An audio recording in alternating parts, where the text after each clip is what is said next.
Ang nakaraan sa Pinoy Big Brother Gen 11. Sa pagsisimula ng edisyon, isang hamon ang ibinigay ni Kuya kina Ding Dong at Patrick. Ang makakapasok ng aking bahay ngayong gabi ay isa lamang. Kailangan niyo itong pagdesisyonan sino sa inyong dalawa ang mananatili. Gusto mo ikaw? Ikaw? Well, gusto naman natin parehas. Kaya lang isa lang eh. Madalas po kasi talaga ako nag-giveaway para po maiwasan yung complications. Mag-isa mang hinarap ni Patrick ang hamon, napagtagumpayan naman niya ito. Ang susunod na official housemate ay ikaw, Patrick. Ngayong gabi, ano kaya ang storyang mabubuksan sa muling pagkikita ni Ding Dong at Patrick? Lahat ng yan dito lang sa Pinoy Big Brother Gen 11. Nagsimula na naman ang panibagong araw sa bahay ni Kuya.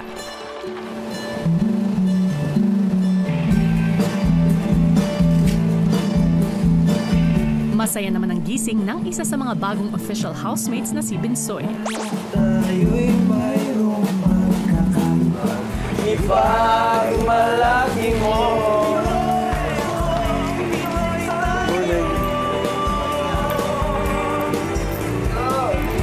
Official housemate. Lunapit yung braso ko sa 21 and a half.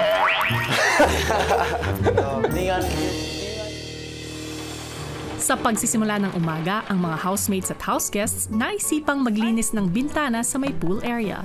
Magiging consistent ka ba na nakasmile habang naglilinis sa may umaga? In a few days, nakasimangot na siya. Nakasimangot na. Dito, muling napansin ng wala pang slot na si Therese ang 11 tungtungan para sa mga official housemates. Manifesting. Nalala ko, apat na silat na nga lang pala. Manifesting. Habang nagmamanifest si Therese, ang ilan naman sa kanyang mga kasama masayang naglalaro sa living room. So we're going today. We have a play today. This game we call this Kulot-Kulutan. Kulot competition. Kulot-Kulutan. Magaling yung ano? Yung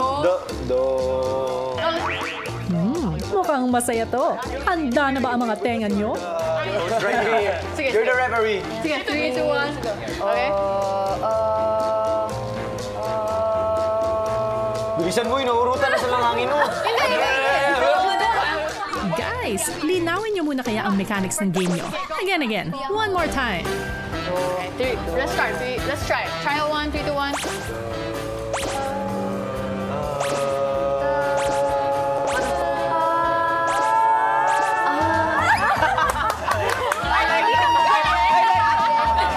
Sige, konting practice pa housemates at pwede na kayong maging choir. Maya-maya pa sa pananghalian, kinamusta naman ni Patrick si Therese. Nakatulog naman kayo kagabi? Agad, hindi din. Baka nagbasa ka ulit. Nagbasa na naman to, diba? Ano may ikaw ba? Hindi ako nagbabasa sa labas. Sadyang no choice ako.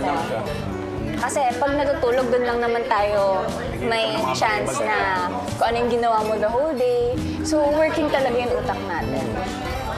So, mahirap matulog, di ba? Kasi iisipin mo, syempre, live to, iisipin mo, ano kaya yung ginawa kong mali ngayon? Ano pa yung pwede kong gawin tomorrow to be, like, Be better. Oo. Tsaka syempre, hindi mawawala ako.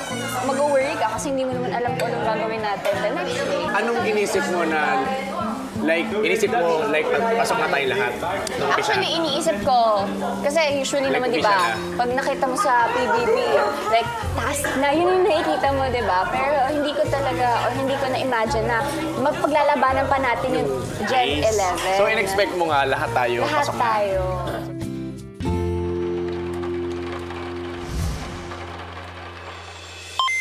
Lumalabas na nga ang mga saloobin ng mga house guests, lalo pat paunti na lang ng paunti ang natitirang slots para sa magiging official housemates sa best na ito ni Kuya para sa kanila. Samantala, ang pamunuan po at lahat ng bumubuo ng Pinoy Big Brother ay nakikiisa at kasamang nag-aalay ng panalangin para sa lahat ng naaapektuhan ng Bagyong Karina. Naway magkaroon po tayong lahat ng malasakit upang magbigay ng tulong at pag-asa sa bawat isa. Panalangin din po namin ang kaligtasan ng lahat ng ating mga kababayan. Hello Philippines! Hello world! Dahil nga isa si Patrick sa mga unang naging official housemate ay napagtagumpayan niya ang hamon sa kanya ni Kuya. At dahil dito, makakuha na niya ang pinakahihintay niyang reward. Pilipinas sa Team Online, narito ang kwento. Dahil nagtagumpay ka, ay tutuparin ko ang kasunduan natin. Makakapasok si Dingdong dito sa bahay ko, ngunit walang dapat makaalam ng katotohanan tungkol sa inyong dalawa hanggang sa oras na aking itatakda. Bakit napapabuntong hininga ka? Very challenging po kasi. If ever na, yun po, pumasok na po siya. Well, honestly po, Kuya, ma-physical touch po kasi si Dingdong. Like, maakbay, ganun po. And ako naman, gusto ko rin naman syempre laging nakatabi sa kanya. Kasi parang babalik po ulit kami sa dati. Yung kung paano po kami nagsimula. Kwento mo nga yung dating tinutukoy mo, Patrick.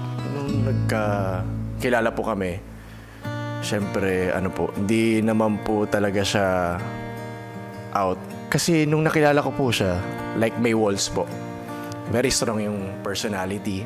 Mararamdaman niyo po talaga na may walls. Iniisip niya yung mga pwedeng sabihin sa kanya. Kaya, yun po, habang tumatagal, naiintindihan ko po yung sitwasyon niya. Naramdaman ko po na gusto rin niyang maging malaya, na hindi siya huhusgahan ng ibang tao.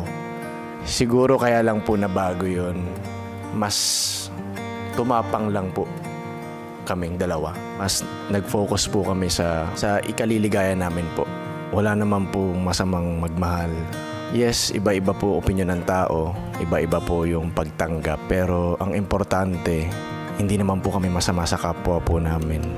Upang masigurado na walang nakakakilala sa kanila, si Patrick minabuting kausapin ang kanyang mga kasama. Nag-out ako sa public, kasama yung partner. Kasi pinusabi sa social media. Oo. Dapat bad person. Pero hindi na kayo nagpo-focus. Thankfully, wala.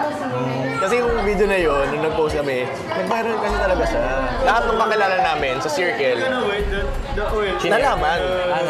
Oo. Kasi hindi kayo open. Oo. Okay. Yung video kasi na yun, tumalon ako sa kanya. Okay. Saghag. Ganun yung video nag-trend. Tapos yun. Napanood mo ba? Parang hindi. Yan. Sunod niya kinausap ang mga nakababatang babae. Ewan ko, sinasabi mo sabi mo parang familiar. Kasi nung nag-post kami sa social media. Nag-blow up. Oo. Videos. Ewan ko kung alam nyo or napanood nyo. Ang lakas niya pala. You're so Hindi nyo ba na, yun? I mean, or di familiar. Pero yun, hindi mo familiar. Maging sa oras ng pananghalian, tuloy pa rin ang pagkausap ni Patrick sa mga kasama. Pero hindi ako nag-upload lagi. Wala sa ating content creator. Sa tingin ko nung una siya. Oo, si Kuya. Diba? Kala ko celebrity, Nakikita mo ba? Familiar. You look familiar. Baka lang, nadaanan sa content. Pero hindi yung Hot game. dogs. Alam mo yung Trace, yung dong pat. Your partner is Dong? Ha? Dong Pat? Yun yung niya? Hindi. Akala ko Dong, tapos Pat. Ikaw yung Hindi. Tinatanong ko lang. Dong Pat? Hindi ako familiar, why? Wala. Tinanong ko lang. Bakit? Ano? Wala lang.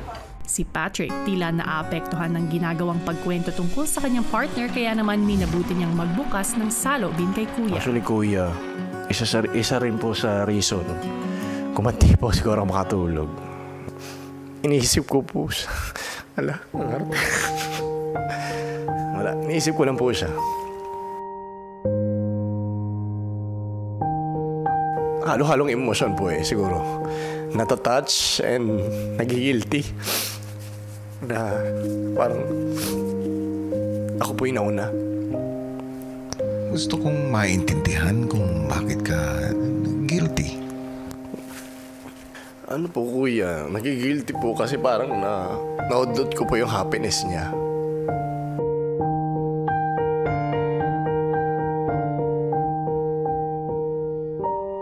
Feeling ko po tuloy ang selfish ko, parang gano'n.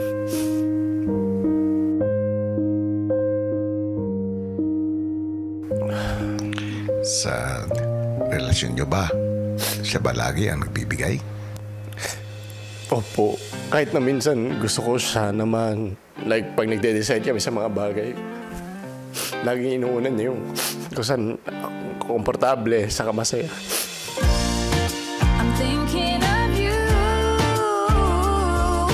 Ako din naman, kuya, sinasabi ko sa kanya na ikaw naman, gusto ko ikaw mag-decide. Like kung saan tayo pupunta, saan kakain, gusto ko yung gusto mo. Pero sobrang dalan. Mas uunahin niya yung mga mahal niya sa buhay bago siya. Every day, a million times, just when I'm thinking of you.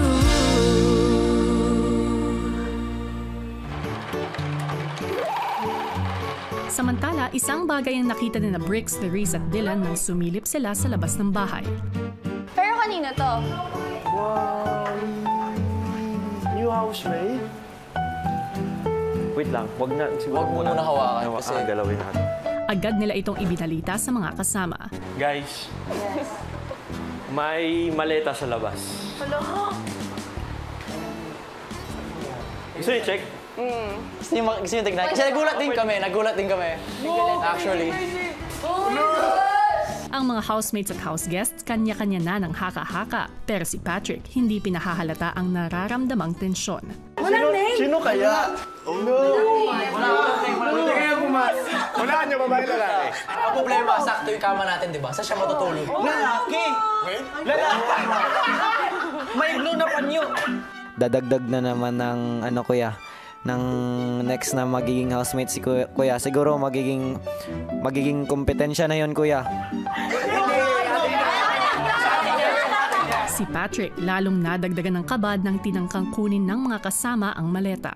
Huwag niyo pakialaman, baka maano kayo. Pagdalita ni kuya. Dito lang talaga ako kasi...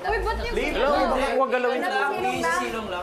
Kasi baka hanginin ng sayang. Ano naman ako? Sa pagpasok ng maleta sa bahay, lalong hindi tumigil ang paghihinala ng lahat. What if may way dyan parang from here dyan dadaan? Tapos parang... Bumagsak dyan, no? Sa gitna. Siyempre may bagong housemate. Siyempre kuya, mas magiging challenging sa amin kasi 11 lang eh. 11 lang yun slot na meron, tapos meron ng 7. Oh, ano bang what if yan? What if partner mo? Parang kung magkakatabi tayo sa isa, hindi tayo magtutulog kasi... Wala na.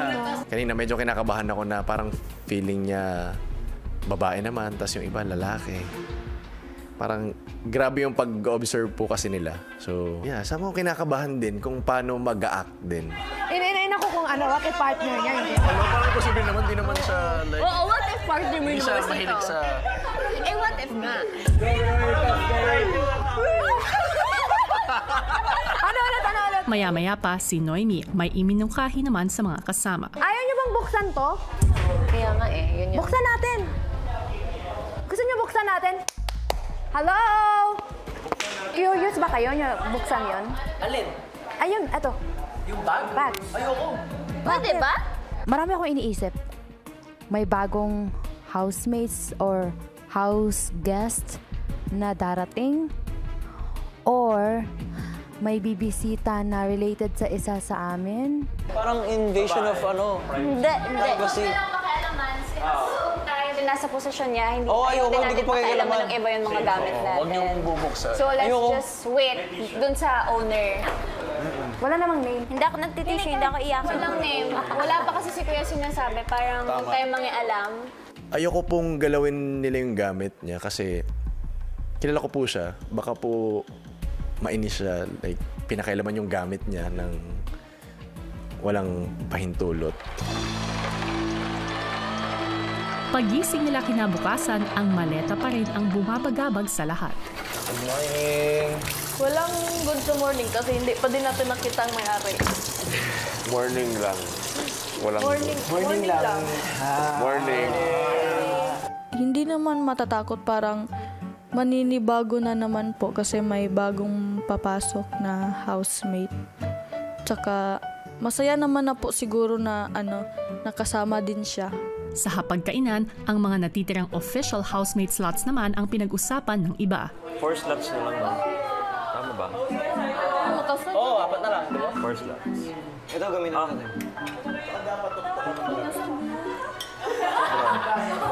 Parang ayokong isipin. Ayoko isipin. Pero kagabi parang naisip. Ayoko isipin, masasad ako. Lingid sa kaalaman nila ay nasa confession room na ang nagmamay-ari ng maleta. Dingdong, nung huli tayong nag-usap dito sa confession room, napupuno pa ng hindi kasiguraduhan ang iyong kapalaran. Opo. At pinagpaubaya mo yun kay Patrick. Yes po. Lingid sa iyong kaalaman. Nung umalis ka dito sa confession room, ay nagkaroon kami ng kasunduan. Isang malaking task ang nag-antay sa kanya para muling makabalik ka dito sa bahay ko. Sa pagsisimula ng edisyon na ito, sa 14 na pumasok, kasama si Patrick, 11 lamang ang magiging official housemate. Excuse me guys. Mas lamang yung... Kumbaga hindi ko masyadong inisip mo. Excited Ito na lang muna. artista ko. Kinakabahan ako siyempre. Mas madadagdagan eh. Oo, madadagdagan, di ba? Ilan na lang yung natitirang slot. Mas masaya ako kasi ma-meet ko siya. Sana ma-meet ko siya. Kung kaya nandito ka ngayon, dahil natupad ni Patrick ang kasunduan namin na kapag maging official housemate siya, ay makakapasok ka na. Okay po. Able, kuya. Galing. Super. Nagkasundo rin kami ni Patrick na hindi maaaring malaman ng iba ang tungkol sa inyo. Yes, kuya. Ngunit hindi ka papasok bilang housemate. Dahil tulad ni Patrick, kinakailangan mong makuha ang pagiging official housemate mo. Para makatulong sa gagawing pagpapanggap ni Dingdong ay isang nameplate na may pangalang Den ang ipinasuot sa kanya ni Kuya. Dingdong? Ang housemates at house guests, masarap ang kwentuhan sa living room. Puro sila Bisaya. Ay, nakukuha ko na yun. Naano na niya yung Bisaya. Ganito talaga. Medyo naiintindihan ko kayo. Slight. Bisaya. Yeah. Kasi parang yung iba kasing Bisaya niyo, parang same sa Bicol. Sina Bricks at Patrick naman tila malalim ang pinag-uusapan. Hindi siya nakakatulong talaga. Yun nga, mas maganda yung nata-challenge ka. Yung natututo ka. Natututo. Kasi lahat naman ng hirap may kapalit na maganda. Sobra. Yan tatandaan natin. Maya-maya pa ay pinatawag ni Kuya si Patrick sa confession room.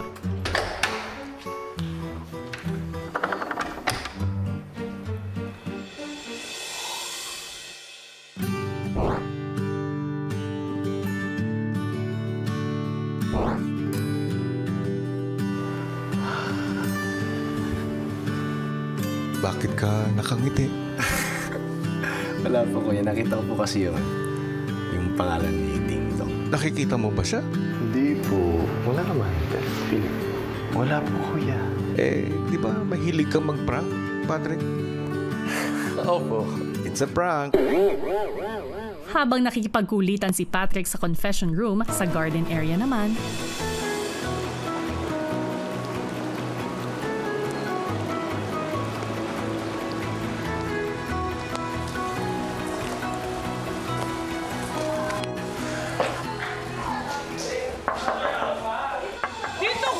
Dito kayo po siya. Diyan kayo sa orange. Orange siya lang, sa orange siya. May tao. Ay, boy, pilit pag... Hello.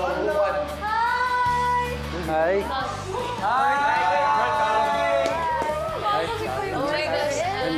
Akala mo. Ako una nakakita sa kanya, mukha namang mabait. first impression talaga, confident in a positive way. Like, hindi po siya nasya-shy na mag-introduce sa self niya. Noemi. Nice to meet you. Nice to meet you. Akala ko Denny. Nag-aantay talaga ako sa'yo. Gabi ka. Kulit. Huwag masyadong makulit. Taken na siya, uy. Chef ka din, Kuya Den. I'm engineer. So you can build our house. Hopefully. Pero wait bro, what's your moniker? Ang charismatic engineer ng Taguig. Ang bilis mag-isip. Go, engineer! Uy, unya, lalamuan. Nandito ding-dong, oh! Ay! May magic pa to, kuya. Gusto mo, sa'yo muna yan? Sige po. Okay, makakabalik ka na sa bahay. Thank you po, kuya.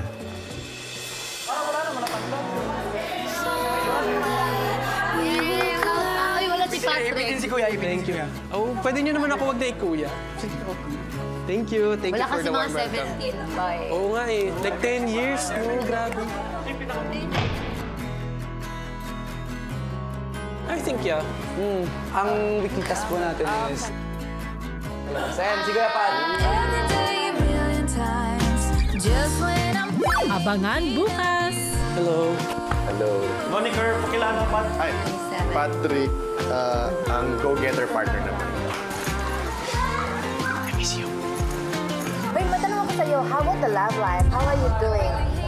I'm in a relationship. Are you in a relationship? Nasa outside world.